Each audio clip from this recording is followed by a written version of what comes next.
Haleluya, puji Tuhan, salam sejahtera bagi kita semua, keluarga GPDI El Shaddai Magelang. Resilient, tangguh di dalam Tuhan. Puji Tuhan, kita bersyukur kembali hari ini kita dapat menikmati kebenaran firman Tuhan. Dan mari kita mau belajar firman Tuhan bersama-sama, dan biarlah kita mendapatkan berkat-berkat serta pesan-pesan Tuhan dari Renungan 79 kita hari ini. Mari langsung saja kita akan buka Alkitab kita di dalam kitab Ulangan pasal 24. Ya, kita akan membahas satu perikop Bapak Ibu, tapi karena ayat ini sangat panjang, kita tidak akan membaca semuanya. Ya, Bapak Ibu nanti bisa membaca dari ayat 6 sampai ayat yang ke-22 yang merupakan satu perikop di Ulangan pasal 24 ini. Ya, saya akan membacakan salah satu ayatnya saja, mulai dari ayat 6 ya, kemudian sampai ayatnya yang ke-7, dan Bapak Ibu bisa membaca selengkapnya dari ayat 6 sampai ayat 22. Ulangan 24 ayat 6 sampai ayat yang ke-7 dengan judul perikop tentang melindungi sesama manusia. Janganlah mengambil kilangan atau batu kilangan atas sebagai gadai, karena yang demikian itu mengambil nyawa orang sebagai gadai. Apabila seseorang kedapatan sedang menculik orang, salah seorang saudaranya dari antara orang Israel, lalu memperlakukan dia sebagai budak dan menjual dia, maka haruslah penculik itu mati. Demikianlah harus kau hapuskan yang jahat itu dari tengah-tengahmu. Ya, untuk ayat selanjutnya Bapak Ibu bisa membaca dari ayat 6 sampai ayat yang ke-22. Nah Bapak Ibu, renungan firman Tuhan kita pada hari ini saya berikan judul lingkungan masyarakat. Nah, apa yang akan kemudian kita pelajari dari judul renungan ini? Ya, bersama-sama kita akan mengobservasi terlebih dahulu Bapak Ibu ayat yang sudah kita baca ini. Ya Bapak Ibu, pasal 24 dari kitab Ulangan ini menuliskan peraturan dan ketetapan yang Allah berikan untuk bangsa Israel yang kemudian disampaikan melalui perantaraan Nabi Musa. Dan kemudian yang disampaikan Allah khususnya pada perikop ini yaitu ayat 6 sampai ayat 22. Kalau kita daftarkan beberapa di antaranya, yang pertama Allah menyampaikan aturan tentang cara mengambil gadai dari peminjam. Ya, tadi ayat yang sudah kita baca di ayat yang ke-6. Kemudian di sini juga membahas tentang aturan Tuhan tentang prinsip tanggung jawab pribadi atas dosa, dan kemudian perlindungan hak orang asing, anak yatim dan juga janda. Dan kemudian di sini juga menyampaikan perintah-perintah Allah untuk membiarkan sisa panen sebagai hak bagi orang lemah. Dan sebetulnya masih banyak lagi yang disampaikan dalam peraturan-peraturan ini. Tetapi ini salah satunya saja. Yang pada intinya Bapak Ibu di dalam perikop ini dari ayat 6 sampai ayat 22 itu membahas tentang melindungi sesama manusia, ya, seperti judul perikopnya. Ya, jadi ini berkaitan tentang keberadaan manusia dalam lingkungan bangsa Israel yang kemudian ada aturan yang Allah berikan untuk melindungi manusia, melindungi umat Israel yang ada di dalamnya. Nah, mengapa perintah dan ketetapan ini Allah berikan untuk bangsa Israel? Ya, tentunya banyak tujuannya, banyak maksud dari diadakannya aturan-aturan ini. Salah satunya Bapak Ibu, yaitu untuk menegakkan prinsip keadilan sosial di tengah bangsa Israel. Kemudian juga untuk memberantas atau mengatasi praktek-praktek kejahatan, khususnya perdagangan manusia, yaitu menjadi budak ya di tengah-tengah bangsa Israel, itu harus kemudian diatasi, dan kemudian untuk menjaga keamanan di lingkungan bangsa Israel tentunya. Dan untuk juga menjaga kesehatan dan kesucian bangsa Israel, khususnya dari penyakit kusta dan sebagainya. Masih banyak lain lagi tujuan-tujuan dari perintah-perintah ini disampaikan dari Allah bagi bangsa Israel. Nah, itu sedikit observasi yang kita bisa temukan dari perikop ini Bapak Ibu. Kemudian apa yang kita bisa pelajari di dalamnya?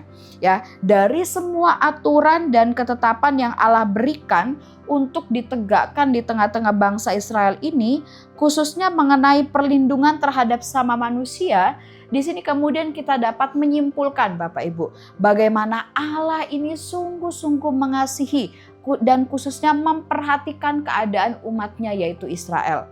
Allah tidak hanya mengasihi dan memperhatikan keadaan umatnya dengan memberikan berkat, dengan memberikan mujizat, perlindungan, dan juga kemudian hal-hal ajaib yang lainnya.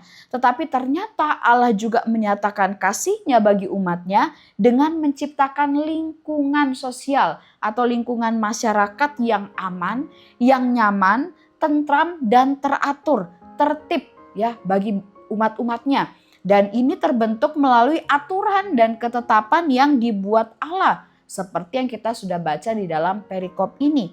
Nah, ini adalah salah satu bentuk penyediaan Allah bagi umatnya. Bagaimana Tuhan itu menyediakan, mempersiapkan lingkungan masyarakat yang baik bagi bangsa Israel. Dan di dalamnya ada peraturan-peraturan yang mendukung lingkungan bagi bangsa Israel itu dapat aman dan tentram. Nah, begitu juga dengan kita Bapak Ibu, manusia yang hidup di zaman modern saat ini. Ya, Allah juga selalu menyediakan yang terbaik bagi kita, termasuk lingkungan sosial dan masyarakat di sekitar kita. Ya, kita yang ada di Indonesia ini memang sering disebut sebagai kaum minoritas ya, karena iman kepercayaan kita kepada Yesus atau kita biasa disebut sebagai orang Kristen ya. Tetapi kemudian kita melihat bagaimana Allah memelihara semua umat-umatnya yang ada di Indonesia ini. Walaupun juga memang tidak dipungkiri Bapak Ibu, ada lingkungan-lingkungan tertentu, ada daerah-daerah tertentu yang dimana masyarakat di dalamnya sepertinya tidak menyambut dengan baik keberadaan umat-umat Tuhan yang ada di tengah-tengah mereka. Tetapi kita percaya bahwa Allah tidak pernah tutup mata, Allah kemudian selalu memperhatikan keadaan umatnya itu. Dan Allah selalu menyatakan pembelaan-pembelaannya bagi semua umat-umatnya. Walaupun mereka mengalami penolakan, mereka dikucilkan, tetapi Allah selalu hadir menyatakan pembelaannya. Seperti yang firman Tuhan katakan di dalam Roma 8 ayat 33 sampai 34, saya bacakan dalam terjemahan sederhana Indonesia. Di sini firman Tuhan berkata, "Maka siapa lagi yang berani mendakwa kita? Karena kita sudah dipilih Allah dan Dialah yang sudah melakukan hal-hal yang luar biasa sehingga kita dibenarkan di hadapannya. Dan hal apa yang masih bisa mengancam kita? Tidak ada, karena Kristus sudah mati bagi kita, bahkan Dia juga hidup kembali dari kematian dan sekarang duduk di tempat paling terhormat di sisi Allah, yaitu di sebelah kanannya. Dari situlah Dia membela kita dan berdoa untuk kita." Nah, ini pembelaan Tuhan yang luar biasa bagi umat-umatnya. Bagaimana Allah berkata, siapa yang berani mendakwa kita ya? Ini satu keyakinan yang disampaikan oleh Paulus ya di dalam suratannya ini.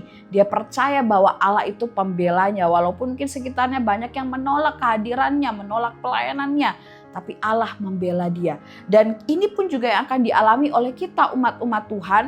Walaupun mungkin kita mengalami penolakan ya di sekitar kita, mungkin ada masyarakat yang kemudian tidak menyambut baik keberadaan kita, tapi percaya bahwa Tuhan itu hadir, selalu menyatakan pembelaan dan perlindungannya. Tapi kemudian kita juga bersyukur Bapak Ibu, kita menyadari bagaimana kalau kita saat ini kita ada sebagaimana kita ada, dimanapun lingkungan dan masyarakat tempat tinggal kita, tempat kerja kita, ataupun tempat sekolah kita, ya ini semua adalah bentuk pembelaan dan penyertaan Tuhan bagi kita umat-umatnya. Khususnya di Magelang ini Bapak Ibu ya, toleransi umat beragama sangat terjaga dan terpelihara, sangat dijunjung tinggi oleh warga yang ada di sekitarnya ya, sehingga kita umat Tuhan, orang-orang yang percaya kepada Tuhan Yesus, kita bisa hidup berdampingan dengan semua masyarakat yang ada di Kota Magelang ini, dan kemudian kita bisa menjalankan aktivitas kita dengan leluasa. Nah, Bapak Ibu, ini sebuah berkat yang Tuhan sediakan bagi kita, dan tentunya kita kemudian harus menyadari bahwa ada hal-hal yang juga kemudian harus kita lakukan, ya ini masuk kepada bagian aplikasi Bapak Ibu. Ada hal-hal yang harus kita lakukan sebagai respon kita ya, ketika Allah sudah menyediakan lingkungan masyarakat yang baik bagi kita, apa yang harus kita lakukan kemudian di dalamnya ya. Ya, ini kita akan belajar. Yang pertama Bapak Ibu, saat Tuhan sudah berikan lingkungan masyarakat yang baik, ya tentunya kita harus hidup berdamai dengan semua orang di dalam masyarakat tersebut. ya. Seperti yang firman Tuhan katakan di dalam Roma 12 ayat 18 dalam terjemahan bahasa Indonesia sehari-hari, di sana firman Tuhan berkata, "Dari pihakmu berusahalah sedapat mungkin untuk hidup damai dengan semua orang." Ya, ini yang firman Tuhan pesankan bagi kita. Kita sudah diberikan lingkungan yang baik, masyarakat yang baik yang ada di sekitar kita. Dan kalaupun mungkin ada lingkungan masyarakat yang kurang baik, tapi firman Tuhan berkata kepada kita semua, hendaklah berusahalah sedapat mungkin untuk hidup damai dengan semua orang. Ya, jadi apa yang kita bisa lakukan untuk menjaga perdamaian? Mari kita lakukan. Ya, di tengah-tengah masyarakat dimanapun kita berada.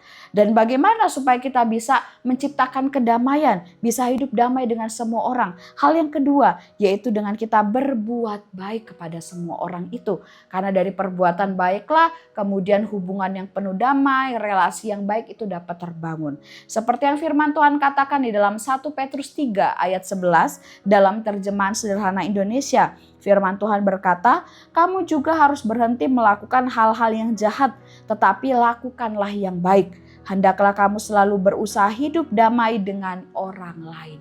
Jadi cara kita mencari kedamaian, menumbuhkan kedamaian di tengah masyarakat adalah dengan kita menjauhi perbuatan yang jahat dan lakukan hal-hal yang baik di tengah masyarakat tersebut.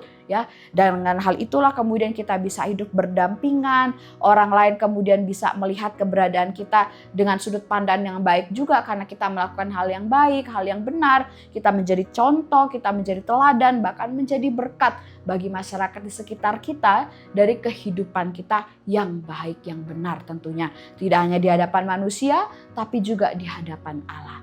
Dan disitulah kemudian kita akan melihat di lingkungan masyarakat kita akan ada perdamaian dari kita yang membawa perdamaian tersebut, dan kita akan terusnya menikmati pembelaan-pembelaan Tuhan yang luar biasa ketika kita bersosialisasi di tengah masyarakat seperti bangsa Israel ini dijaga oleh Tuhan, dibela oleh Tuhan dengan apa? Dengan diberikan perintah-perintah, aturan-aturan harus seperti ini, harus mengasihi sama, harus memperhatikan sesama. Kita pun juga sama Bapak Ibu ya. Allah juga memberikan perintah-perintahnya bagi kita, aturan-aturan bagi kita supaya apa? Supaya kita bisa melakukan hal yang baik, kita bisa hidup damai dengan semua orang melalui perintah-perintah firman Tuhan yang kita terapkan dalam kehidupan kita sehari-hari. Kita percaya Roh Kudus membantu kita supaya kita bisa menjadi pembawa damai di lingkungan masyarakat dimanapun kita berada. Puji Tuhan, Tuhan Yesus memberkati kita semuanya dari renungan firman Tuhan kita pada hari ini. Saya ucapkan terima kasih bagi Bapak Ibu yang telah mengikuti Renungan 79. Kiranya renungan ini dapat menjadi berkat, kekuatan bagi kita semuanya. Bagi Bapak Ibu, saudara-saudari yang ingin didoakan untuk pokok doa tertentu atau ingin menyampaikan kesaksian, baik mujizat kesembuhan, pemulihan masalah keluarga dan lain-lain, dapat disalurkan melalui chat WhatsApp di nomor 0813 2742 0088.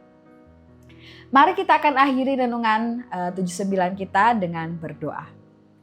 Kami mengucap syukur Tuhan buat kebenaran firman-Mu yang kembali kami dapat nikmati hari ini. Firman-Mu yang mengajarkan kami betapa Engkau mengasihi kami dengan Engkau menempatkan kami di lingkungan masyarakat yang luar biasa dengan pembelaan Tuhan dan penyertaan Tuhan. Kami percaya Engkau selalu ada bagi kami, Engkau menyertai kami, Engkau mengerti keberadaan kami. Dan kalaupun kami berada dalam lingkungan yang kemudian kurang mendukung, kurang menyambut dengan baik, tapi kami percaya selalu ada penyertaan Allah, pertolongan Allah bagi kami, dan mampukan kami untuk selalu menjadi pembawa damai. Kami dapat melakukan hal-hal yang baik kepada semua orang di sekitar kami. Terima kasih Tuhan, Engkau memberkati setiap jemaat Tuhan yang ada di GPD LSAD Magelang. Biarlah hidup kami semakin hari semakin cinta Tuhan dan semakin setia melayani Tuhan. Tuhan, tolonglah keluarga GPD LSAD Magelang mempersembahkan tubuh sebagai persembahan yang hidup, yang kudus dan yang berkenan kepadamu ya Allah. Karena itu adalah ibadah yang sejati. Terima kasih Tuhan, kami aminkan dan terima firman-Mu ini dengan penuh ucapan syukur dalam nama Yesus. Haleluya, amin.